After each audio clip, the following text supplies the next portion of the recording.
This is the how-to video for the screen protector. Specifically, this is all about applying a matte screen protector to a screen that is not completely flat. It's pretty easy, but it's a little bit fiddly.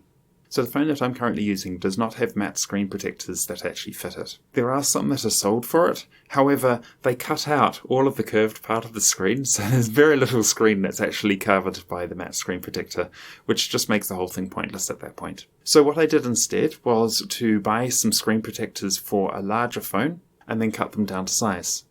Now, if I go and apply these screen protectors directly to the phone as is, then there's going to be bits of the screen protector that stick up wherever the curves are, because the glue of the screen protector simply isn't strong enough to hold the plastic down for a long period of time. So all there is to it is I cut the screen protector down to size, and then I bend it. Now, something that may seem obvious in hindsight, but it took me way too long to figure out, is that if you're using a screen protector that comes with 2 protective layers on it before you actually get to the screen protector itself, remove the second one before you try to do any bending, because when you have that screen protector sandwiched between 2 protective films, they actually stop the thing from wanting to bend, and it may look like you're successfully bending it, but just a moment later it's bent back completely to flat. So by taking off the second one, then you still have the glue protected, but the screen protector will actually start to accept the bends that you give it. Be patient while you're bending it.